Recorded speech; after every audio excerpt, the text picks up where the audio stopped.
जय हिंद बच्चों, स्वागत है अपने इस YouTube चैनल पर। बच्चों, आज के इस वीडियो में एक बार फिर से हम कक्षा 12 के विद्यार्थियों के लिए अर्थशास्त्र यानी अर्थशास्त्र का अर्धवार्षिक परीक्षा का पेपर लिख रहे हैं, जो 2023 और 24 बोर्ड एग्जाम के लिए मोस्ट इम्पोर्टेंट रहेगा। तो चलिए देखते हैं बच्चों, कक्षा 12 के विद्यार्थियों ने अर्थशास्त्र बच्चों यह NCERT रहेगा और सभी बोर्ड के स्टूडेंट्स के लिए इम्पोर्टेंट रहेगा। देखो, पूर्णांक रहेगा 100 और समय आपको मिलेंगे 3 घंटे 15 मिनट का, और प्रारंभ के 15 मिनट पर छात्रियों को प्रश्न पत्र पढ़ने के लिए निर्धारित किया गया है। सभी प्रश्न अनिवार्य रहेंगे। इसमें बहुविकल्पी, अल्पविकल्पी, लघुत्तरीय और दीर्घउत्तरीय प्रश्न देखने को मिलेंगे।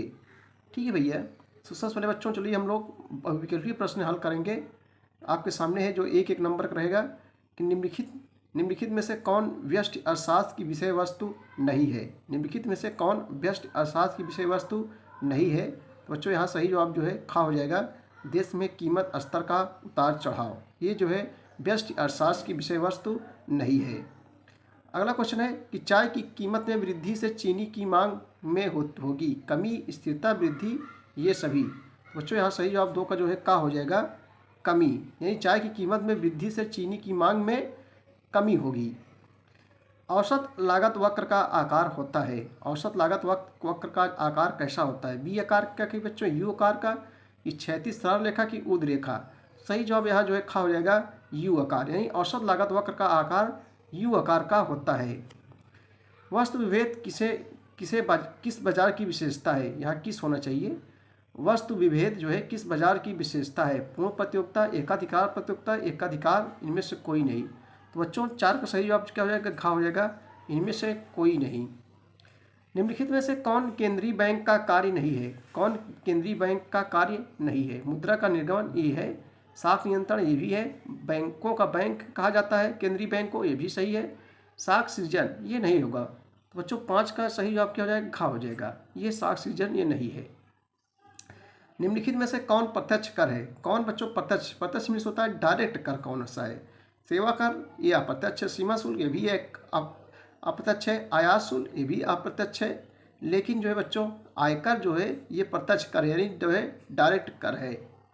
अगला क्वेश्चन है सीमांत उपभोग प्रवृत्ति यानी मार्जिनल प्रोपेंसिटी टू कंज्यूम का सूत्र क्या है? तो बच्चों delta C upon delta Y. सही जवाब यहाँ जो है का हो जाएगा। चलिए दोस्तों अगला क्वेश्चन देखेंगे। क्वेश्चन नंबर 8 है बहुविकल्पी का, कि भारत में 100 रुपये के नोट का निर्गमन कौन करता है? भारत में 100 रुपये का नोट के निर्गमन कौन करता है? तो बच्चों भारतीय रिजर्व बैंक करता है। यहाँ सही जवाब का हो जाएगा। भारतीय रिजर्व बैंक को क्या कहा जाता है? बैंकों का बैंक कहा जाता है। यह भारत की सबसे बड़ी केंद्रीय बैंक है। राष्ट्रीय आय के बढ़ने का अनुमान लगाया जाता है। राष्ट्रीय आय के बढ़ने का अनुमान लगाया जाता है उत्पादन के बढ़ने से, रोजगार के बढ़ने से, निर्यात के बढ़ने से, उपभोग के बढ़ने से। तो बच्चों 9 का सही जवाब क्या हो जाएगा, का हो जाएगा, उत्पादन के बढ़ने से। यानी राष्ट्रीय आय के बढ़ने का अनुमान लगाया जाता है जब उत्पादन बढ़ेगा तब। एक राष्ट्र एक कर एक बाजार संबंधित अप्रत्यक्ष कर कौन है? तो बच्चों GST है, GST यानी जिसका फुल फॉर्म क्या होता है, गुड्स एंड सर्विस टैक्स। यानी बच्चों वस्तु एवं सेवा कर, यानी GST जो है एक प्रकार से अप्रत्यक्ष कर है, गुड्स एंड सर्विस टैक्स इसका फुल फॉर्म होता है। चलिए अब हम लोग अतिलघुत्तरीय प्रश्न देखेंगे, जो है 3-3 नंबर का मिलेगा। अतिलघुत्तरीय बच्चों 3-3 नंबर का मिलेगा। लघुत्तरीय प्रश्न जो रहेगा वो 6 अंकों का रहेगा। उसके बाद में जो दीर्घउत्तरीय प्रश्न रहेगा वो बच्चों जो है 10 अंकों का रहेगा, यहाँ 10 अंकों का। और जहाँ भी अथवा लग जाएगा वहाँ सिर्फ एक ही करना है, दो नहीं करना है। ये चाहे इसको कीजिए चाहे इसको कीजिए। अब देखो जहाँ भी अथवा लग जाए, चाहे नीचे वाला करो चाहे ऊपर वाला, यानी दो में से बच्चों एक ही करना है। यहाँ 10-10 अंक का है दीर्घउत्तरीय प्रश्न मिलेंगे, और लघुत्तरीय प्रश्न 6 अंकों का, और जो है जो अतिलघुत्तरीय प्रश्न रहेगा वो 3 अंकों का मिलेगा। तो चलिए छोटा छोटा है अतिलघुत्तरीय प्रश्न देख लेते हैं। पहला क्वेश्चन है कि सकारात्मक तथा आदर्शात्मक अर्थशास्त्र में भेद कीजिए। सकारात्मक तथा आदर्शात्मक अर्थशास्त्र में भेद कीजिए। आइए इसका उत्तर हम लोग देखते हैं। चलिए बच्चों प्रश्नोत्तर नंबर 11 का उत्तर देखेंगे हम लोग। सकारात्मक और आदर्शात्मक आर्थिक विश्लेषण। सबसे पहले देखेंगे हम लोग सकारात्मक आर्थिक विश्लेषण ये क्या है। देखो इससे अभिप्राय है उस अध्ययन से है जिसमें यह अध्ययन किया जाता है कि विभिन्न क्रिया विधियाँ किस प्रकार जो है कार्य करती हैं।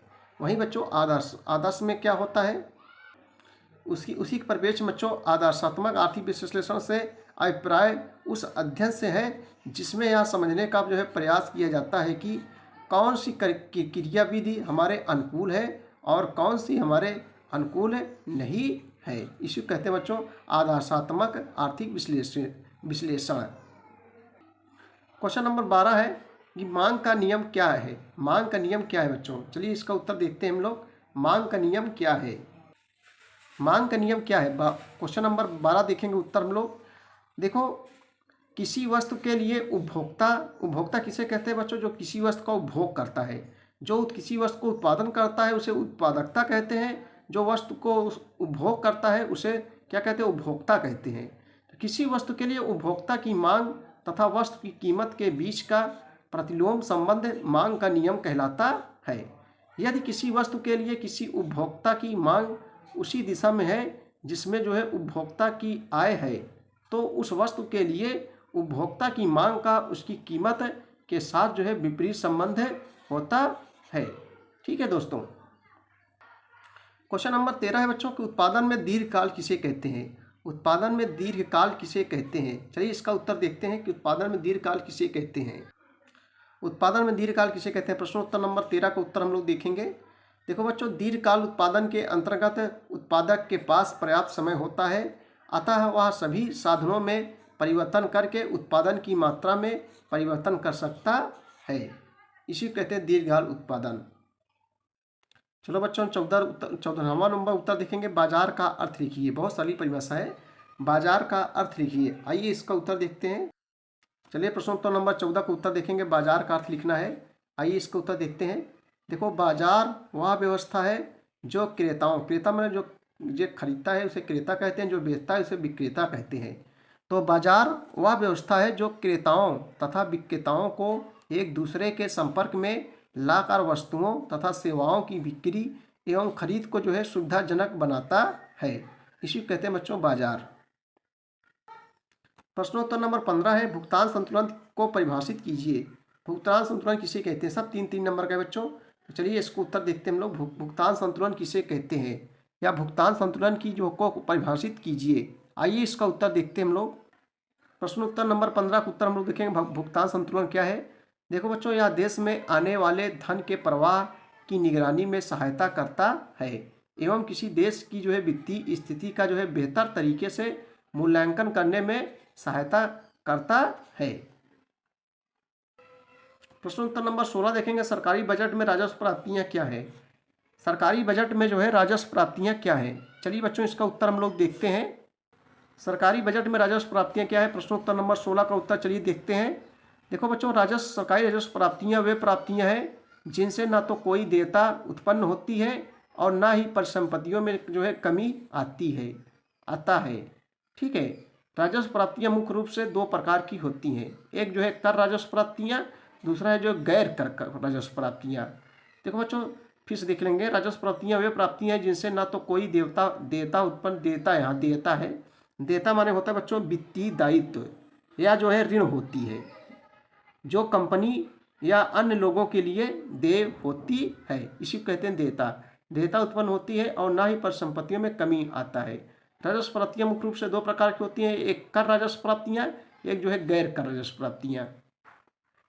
प्रश्नोत्तर नंबर 17 देखेंगे हम लोग। मुद्रा के 3 प्रमुख कार्य लिखिए। मुद्रा के 3 प्रमुख कार्य लिखिए। तो चलिए इसका उत्तर हम लोग देखते हैं कि मुद्रा के 3 प्रमुख कार्य कौन कौन से हैं।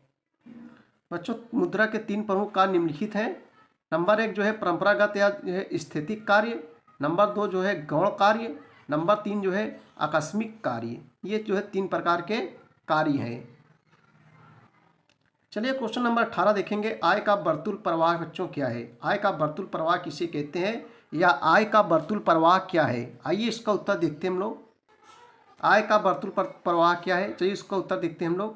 देखो, अर्थव्यवस्था के विभिन्न क्षेत्रों के मध्य पारस्परिक संबंधों के कारण आय व उत्पादों का जो है एक दूसरे क्षेत्र के मध्य आदान प्रदान होता रहता है। इसी आय को बच्चों वर्तुल आय प्रवाह कहा जाता है। वर्तुल आय प्रवाह कहा जाता है।